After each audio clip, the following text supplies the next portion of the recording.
Good evening, dear friends. This evening I'm going to talk to you about Engaged Buddhism. This is an appropriate topic as in 2 days' time we will have the 11th Friends for Peace Day in Ottawa City Hall. So I would like to bring Engaged Buddhism to life and give it more meaning so you can see for yourself our practice in a Sangha.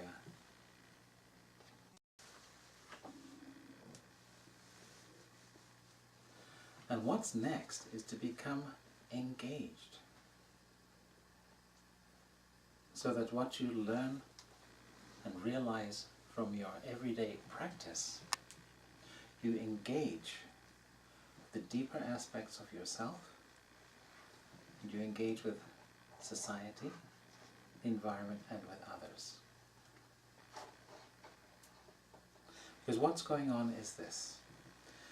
When we're practicing sitting meditation, observing the mindfulness trainings, walking meditation, or any of the other many mindfulness practices that the Buddha offered to us, we're developing 3 energies.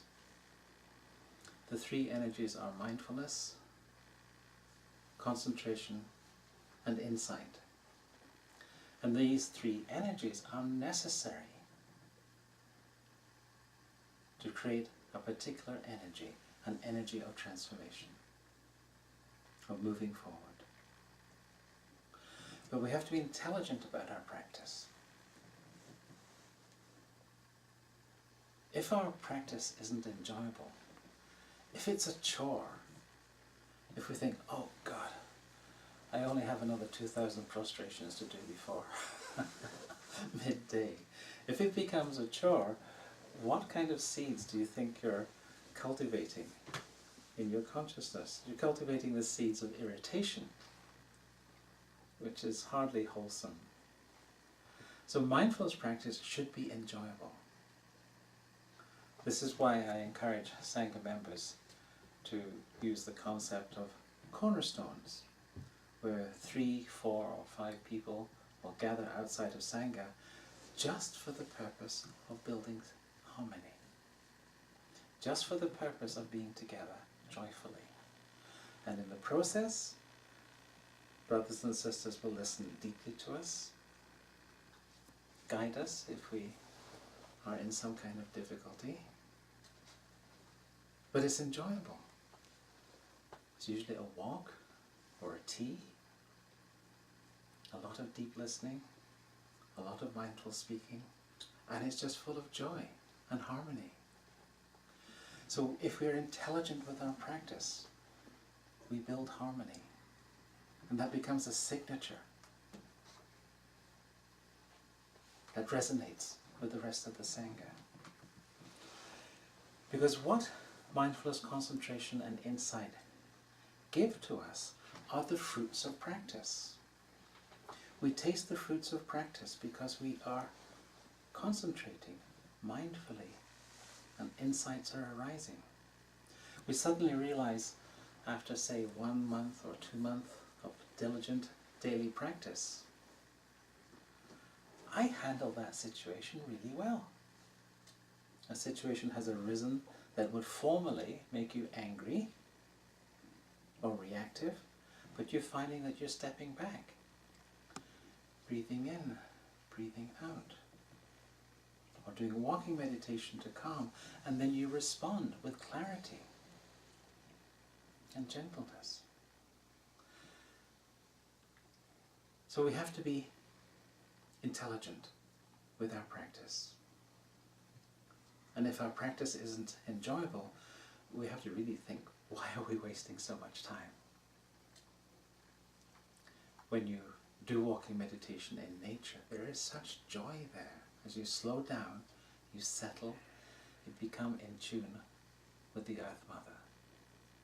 There's no greater joy, because that then releases that same energy inside you, so that you're capable of feeling the energy of the earth, because you're walking with awareness on her face. And an energy is created inside you that is stronger than your troubles and your worries. And for a moment, you're present. For a moment, you're one with the earth, with yourself, with the cosmos, all from your practice. So you have to be intelligent. In the matter of cornerstones, if you have something of alarm going on in your life, you take refuge in wise brothers and sisters. There's no point in taking refuge in someone who's just as crazy as you are. Again, this is using your intelligence.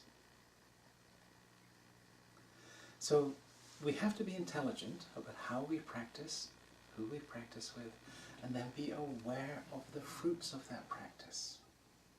We realize we're calm, we're steady, we're not as reactive as we used to be. We step back inside, pause, and respond. Instead of opening our mouth with the first thing that's just dying to blow the other person away, which is often our first response. So we take a second response. Stepping back inside, the second response is clarity from a deep well of mindfulness. So this is what happens when we bring our mind home through our individual practice. We learn how to respond rather than react.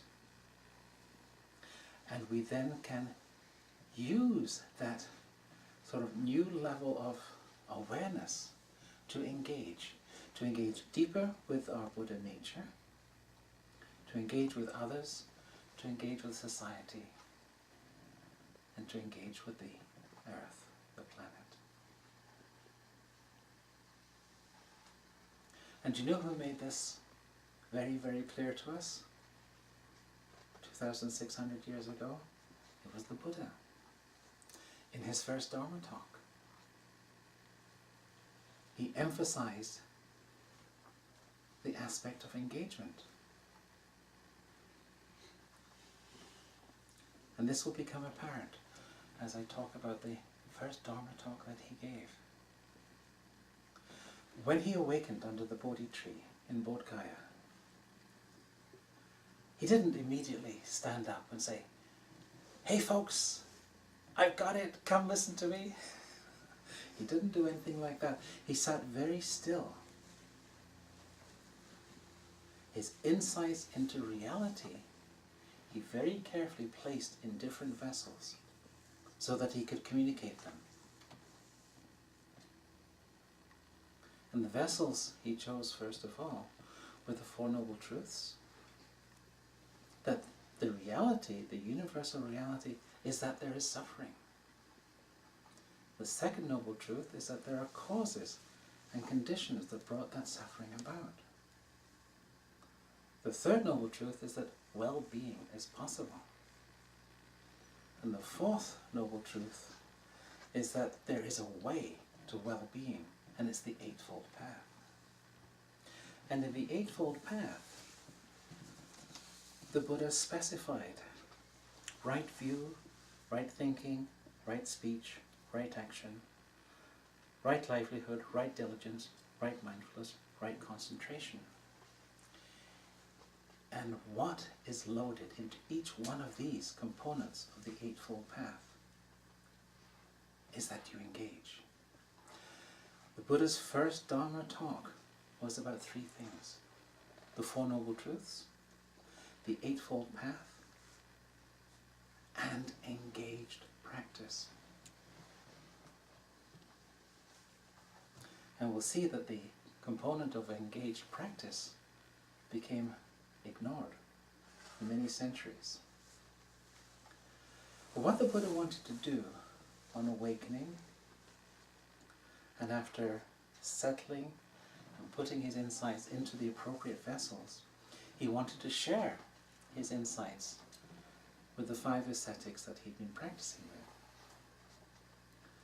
And he inquired around where were they? And they were practicing at Deer Park, near Sarna. So he very slowly, methodically, walked to Deer Park to find his 5 friends. And I often wonder, what was he thinking about on that long walk? I think he was thinking about, this is only my own personal view, all the other teachings he would give that rested on the Four Noble Truths and the Eightfold Path. Things like the Diamond Sutra, which states very clearly, if we don't take care of the earth, we can't take care of ourselves. If we don't take care of ourselves, we can't take care of the earth. And it's true to say that all the teachings from the Buddha come back to this first Dharma talk. It's a beautiful, elegant ecosystem. It appeals to the ecologist in me. But everything comes back to this first Dharma talk. So this is a big deal. And when he got to Deer Park, his 5 ascetic friends saw him, and they were fearful, because the Buddha was completely radiant. He just shone with universal knowledge. And they were frightened. And the Buddha said to them very gently, "My friends, I have found the way, and I would like to share it with you." He wanted to give his first talk to his 5 ascetic friends. And they didn't want to believe him, because he'd abandoned their kind of practice to do his own retreat underneath the Bodhi tree, to still his mind and to allow it to awaken. They wondered, this can't be true. And the Buddha knew what they were thinking. So he says to them, "Have you ever known me to lie, my friends?" And they said no. Then he repeated himself, "I have found the way, and I would like to share it with you." And he began to talk about the Four Noble Truths, about the Eightfold Path, and the 12 turnings of the wheel. And he was about halfway into his first Dharma talk when one of the ascetics, a gentleman by the name of Kondanya, his eyes lit up with understanding. He understood and grasped the vastness of the Buddha's teachings. And the Buddha saw this, and he stopped what he was saying, and he said, "Kondanya understands. Kondanya understands. Kondanya understands." Because there's a vastness to this first Dharma talk that is almost beyond words.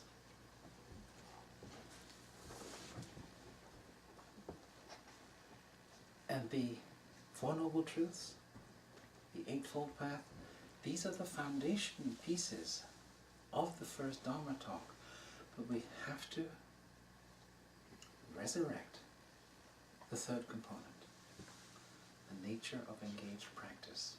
Because when we look at right livelihood, when we look at right speech, when we look at right mindfulness, just 3 components of the Eightfold Path, we see that it's loaded with how to engage with your Buddha nature inside so that you become whole, but also how to engage with others, how to engage with society, what kind of livelihood are you going to have, how to engage with the environment. So Buddhism has always been engaged from the first Dharma talk. And the first Dharma talk that the Buddha gave is described as the lion's roar. The second lion's roar is when somebody grasps it, really understands the meaning of that Dharma talk.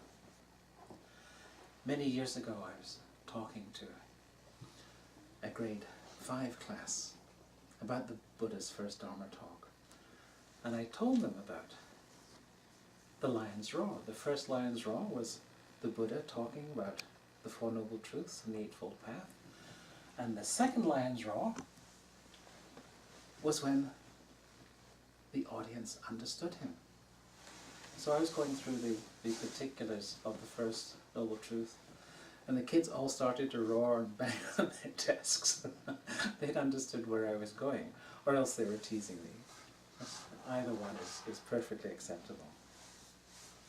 But the engagement aspect of this incredible turning of the wheel that the Buddha instigated, the engaged aspect was lost.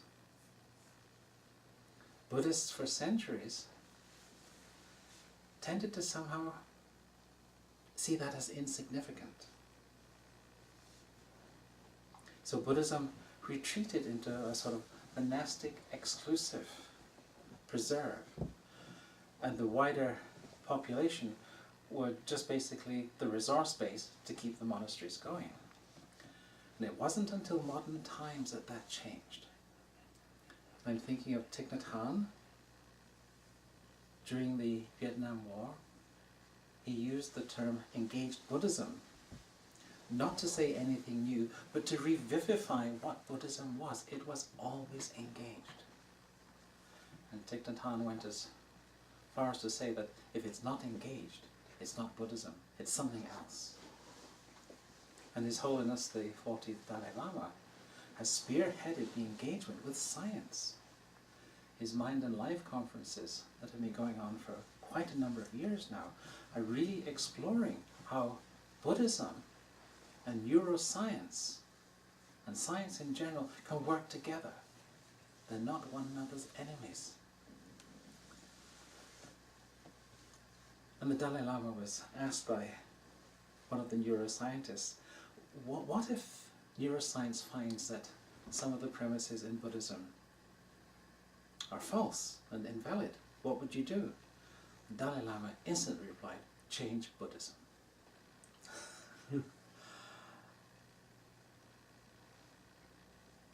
And I think the Dalai Lama just raised his eyebrows, which asked the question back the other way. He didn't have to say anything. What if Buddhism undermines some of the premises of science? What will you do? Will you change science? It's a two-way traffic. But the collaboration between the Buddha and his senior monastics and neuroscientists has been brilliant. It shows clearly that our mind is plastic and malleable. It depends on what we feed in our mind, what we become. So now we see the significance of the attention to mindfulness, concentration and insight, so that we feed the best things in our consciousness and not the worst. Then we're shaping how our consciousness can be. The other pioneer of engaged Buddhism was a gentleman from Thailand, Sulak Sivaraksa. Am I pronouncing that correctly, Ginny? I hope I am. We have a friend from Thailand in the audience here. His autobiography is called Loyalty Demands Dissent. And his autobiography is very much a history of modern Thailand. And he was a Buddhist activist. Persecuted, jailed, but he persevered. And he made enormous changes in how people started to behave. So until the 1960s, the engaged component of Buddhism outlined by the Buddha in the first Dharma talk he ever gave was lost until the 1960s. Now it's become alive, it's become almost commonplace. And the idea is that Buddhism is not to be left on the cushion. Sitting on the cushion helps us to become steady,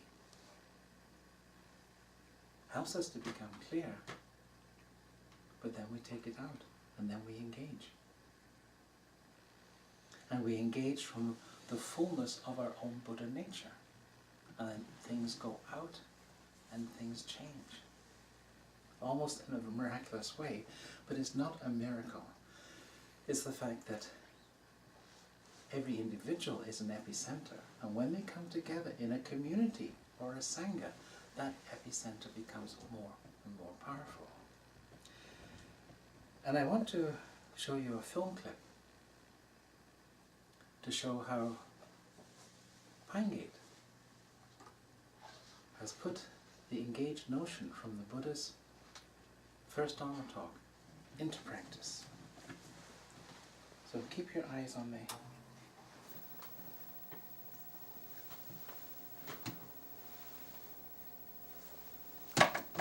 On the television.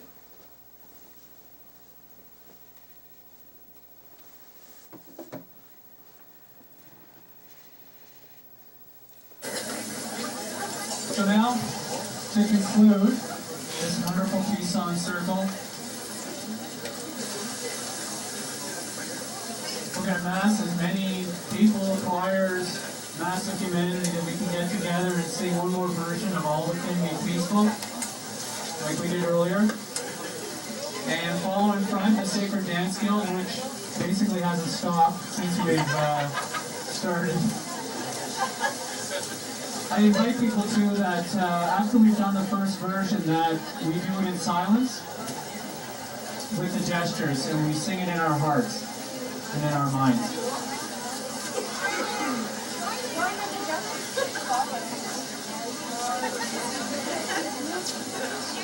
Keep your eye on Mike and on the Sacred Dance Guild in front. Let's start with one great big note, everybody.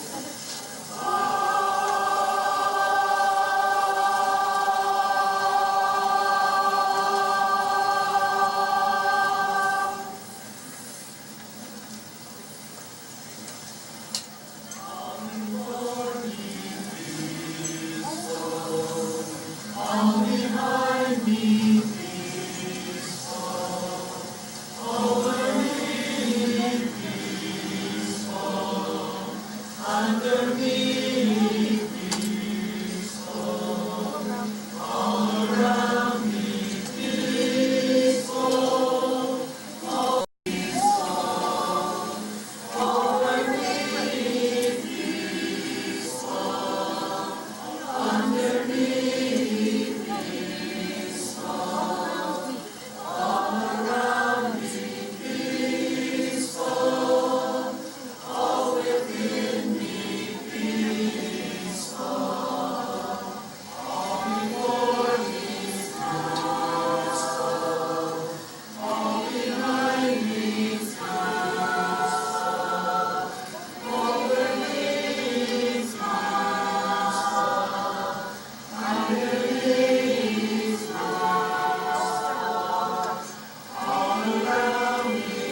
seeing that brings so much back to me.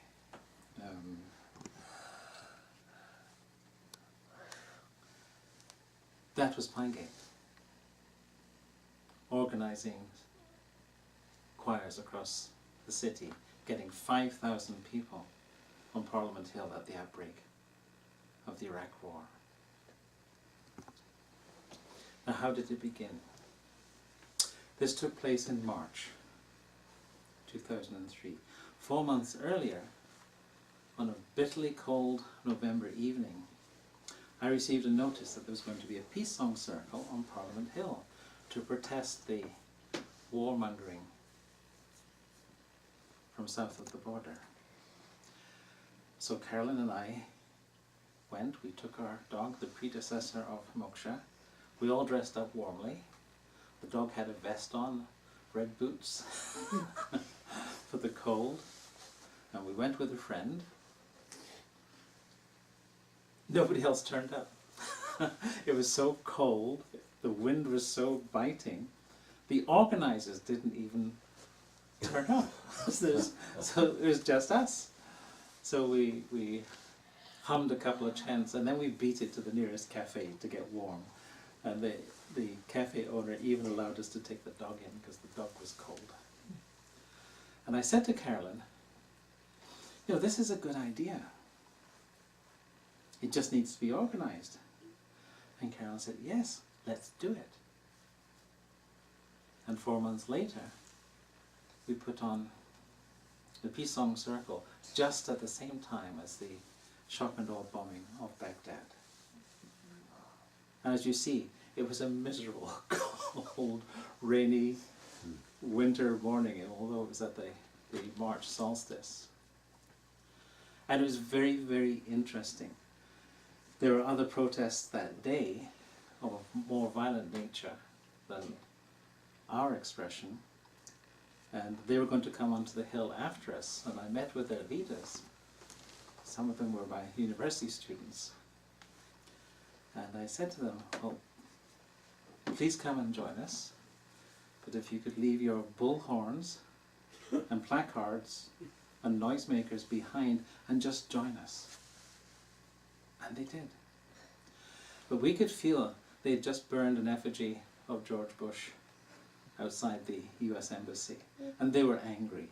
When they came onto the hill to join us, you could feel that anger, and then it dissipated. And they just joined us. And they sang All Within Me Peaceful with us right at the end. One even had made a new card, a new placard, Peace in a Peaceful Way. So we'd already got through to the other protesters. But the thing that really sticks in my mind, there was a friend who does sacred circle dancing, and he organized everyone into circles, 15 to 20 strong. And he taught us a dance, a peace dance. And we chanted, May peace be with you, and with you be peace, in Hebrew, Arabic, French, and English. And just as we were going to start, the heavens opened, and a monsoon came down. And Bob, who was the coordinator of this, he just said, oh my. And then, let's go. Let's go on with it. Nobody moved. Nobody ran for cover. Everybody danced for peace, chanting in 4 different languages. And something was created that day. Harmony was created. Connectedness and determination. One of my friends was a Muslim, and he was out there dancing, and he doesn't like rain at all. I know that. And I said to him, why didn't you run for cover? He said, well, I couldn't. These 2 women on either side of me had such a strong grip, I couldn't get loose. He said, I'm only joking. He said, there is no way I could have left. It was so important to be right there, making this kind of collective expression for peace. And there's one other consequence that I was not aware of at the time. 6 months later, I found out that, you may remember that Jean Chrétien, the Prime Minister at the time, had come out strongly against joining George Bush's Iraq adventure. But his cabinet was divided. And I didn't know that on that day there were quite a few cabinet members in the audience because their teenage kids were in the choirs. And these cabinet members reported back to the Prime Minister and the other cabinet, look, Middle Canada will not go for this change in policy. Because there were 5,000 Canadians singing for peace in the pouring rain in front of Parliament Hill. So a change in policy is not in order.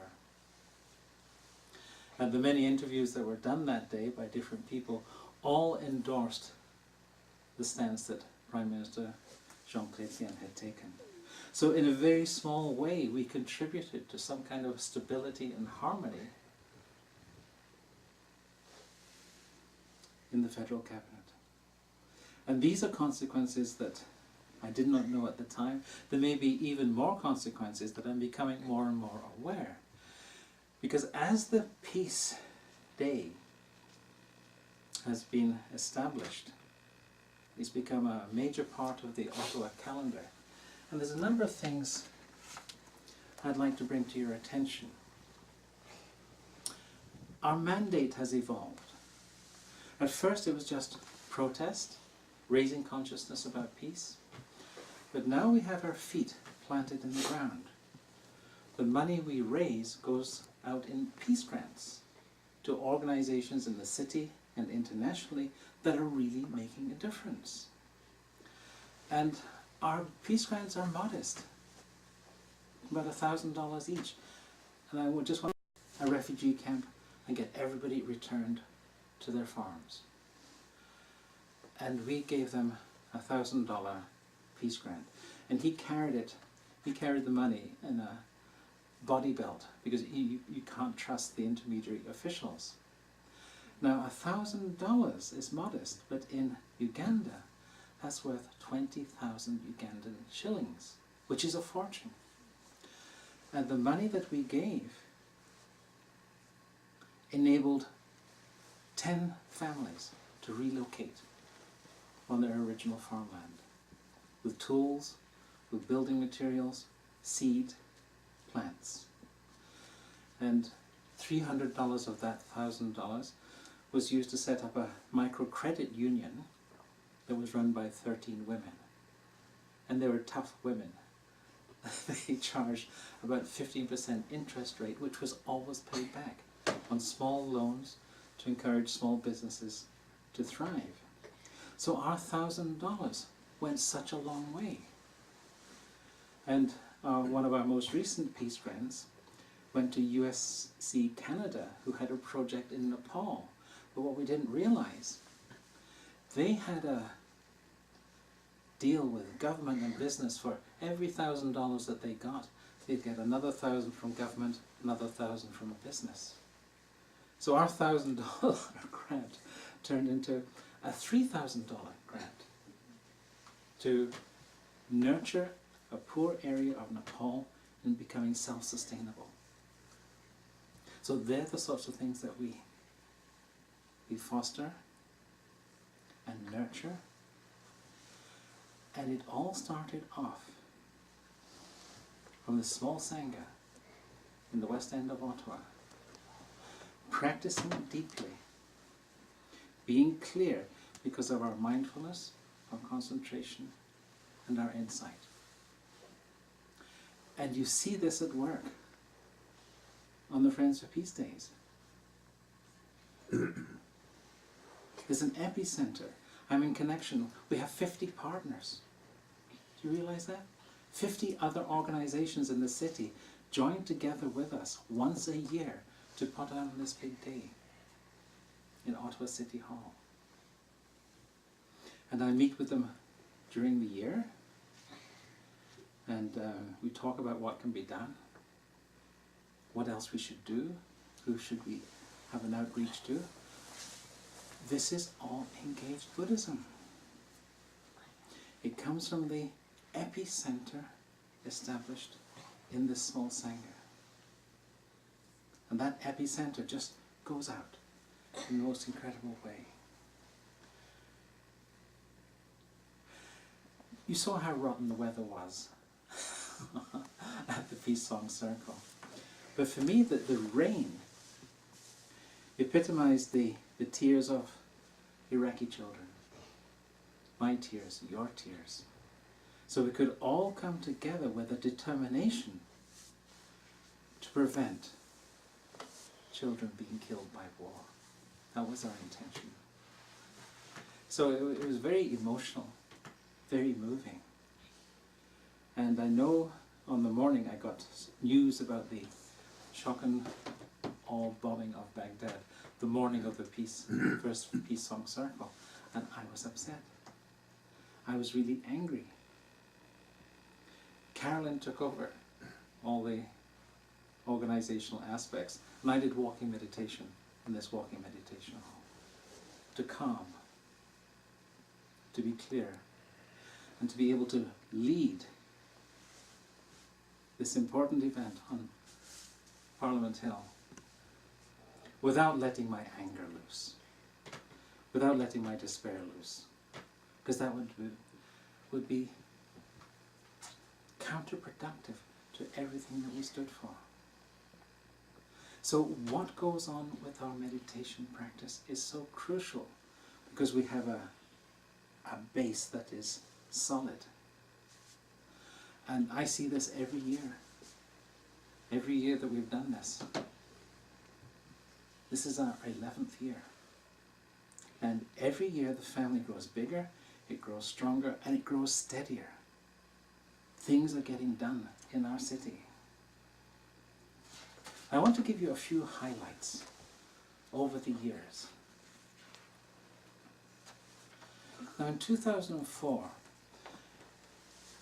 a lady by the name of Bonnie Cappuccino, I love that name, she and her husband Fred run the Child Haven organization. They received Peace Award recipients. We give out Peace Awards to prominent citizens who are making a difference. And Bonnie, I'd always thought she was kind of mild-mannered and all the rest of it, she ripped into the federal government at their policies and their inability to allow refugees to come into the country. In 2006, Bruce Coburn received a Peace Award for all the great work he does for USC Canada. And he dropped the F-bomb a few times about foreign aid being slashed by the federal government. Then in 2010, Peter Stockdale, with the mayor on hand, because the mayor was there to give out the Peace Awards, but Dr. Stockdale ripped him apart for even beginning to think that Ottawa was a city of peace when there was so much inter-ethnic violence. So the Peace Award recipients, they give their vision statements and they get testy. They put their finger on the nerve and they press. And then in 2010, there was a wonderful crowd there, very receptive. And I asked the crowd, just as I will ask you now, I asked, is your light fierce? Are you ready for tomorrow's child, not yet born? The second question, on your watch, was there intelligent life in humanity's leaders and decision makers? And I put this to the crowd. And they said, yes, I did do something. Yes, there are leaders and decision makers, and they're right here. And what now happens at our Friends with Peace Day, we get politicians and administrators and bureaucrats from all levels of government, federal, provincial, and municipal. We probably also have the RCMP there to seeing if we're doing anything untoward, but we're not. We're just promoting peace, planetary care, social justice. And Jim Watson, the mayor of Ottawa, he had this to say in 2011. Friends for Peace is an outstanding organisation that does very important and vital work promoting, strengthening and maintaining peace, planetary care and social justice within the city of Ottawa. So we're starting to become solid and being recognised for what we put into motion. And the epicenter is right here, where you're sitting. Pine Gate Mindfulness Community. And Carolyn and I are very aware, as are all the senior members of this community, we can only be as strong as our individual practice of mindfulness. When our practice of mindfulness is strong, this creates an energy that provides the opportunity for good things to happen spontaneously. It's like an energy consequence. The energy signature that's written here in this meditation hall is taken into Ottawa City Hall, and it's there, and it plays out. Now this year,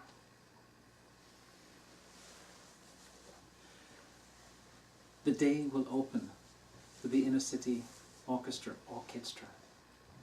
and when you go to see them, you have 33 different nationalities, 33 different languages, mostly kids from poorer areas of Ottawa, immigrant families.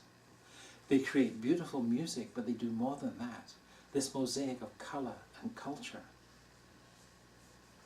They work together, they help one another, and they've learned to get along. 33 different cultures. That's the future. And they're so well worth seeing. And all the funds that we raise go into Peace Grants. We're an entirely voluntary organisation.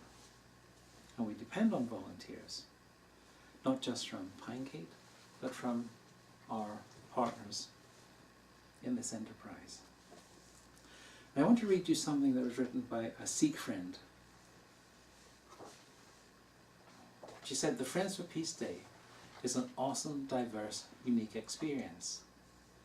It is made possible by the generosity of volunteers and the diversity of Ottawa, who show up to have a good time, be educated and inspired.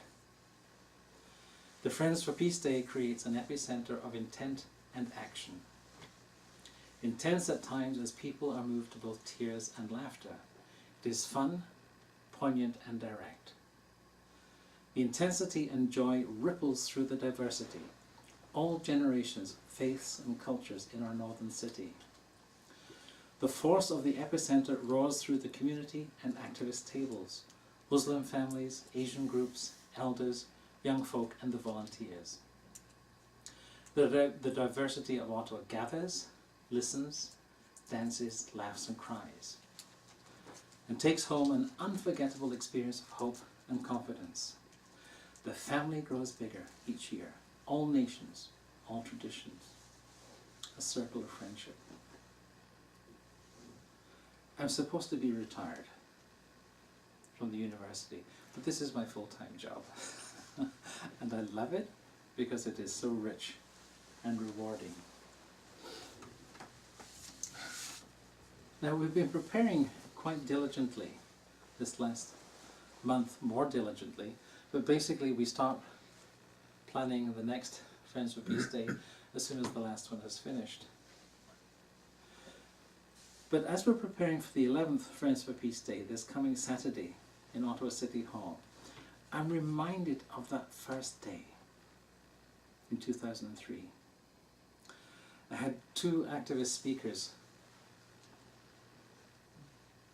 who were going to talk, but at the last minute they had to scratch due to illness. As a backup, I did my best to step into their shoes. I'm going to read this because it is as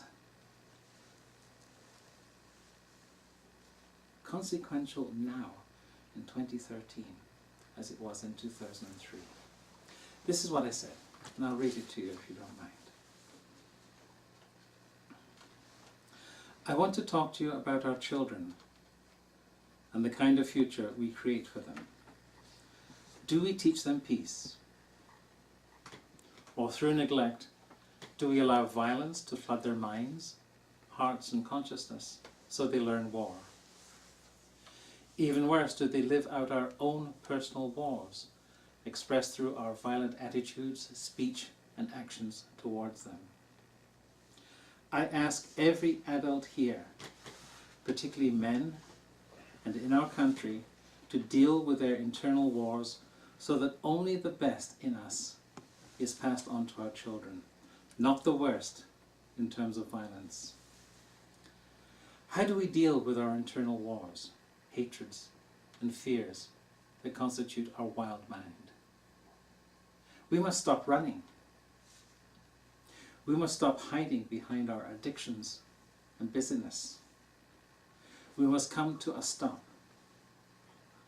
Look deeply into the eyes of our children and make a commitment to face our internal demons and transform them by stepping on the path of compassion, not by transmitting our wars and internal inflictions to the children of the world. We need community for this, to support us in sacred ceremony, meditation and creative spirituality, so that we raise our consciousness by retraining our minds, through refining our speech, attitudes and actions. We show our children the way to peace by learning to be it. Since 1911 and the excesses of global terrorism, the level of hate and violence globally has increased dramatically. Excessive violence has been used to suppress violence. This is not the way to proceed. There is no them and us. We either learn to live peacefully together, or we all suffer and die together. All violence is injustice, and we have to teach our children the truth about war, not about winners and losers, but about the long-term suffering on both sides. It is only citizens of the world like us, standing together for peace and saying no to war, that will stop it. But the hatred grows and the suffering increases. What can we do as individuals to change this? We go to war with ourselves, with our minds. First of all, we must uproot the violence and war within our minds. To prevent war, we nurture non-violence. We practice meditation and prayer in daily life to transform the poisons within our minds and within our nation. We enter into true peace negotiations by learning the methods of deep listening, of respectful and non-violent communication, by understanding and bringing our mindless, selfish agendas to a stop.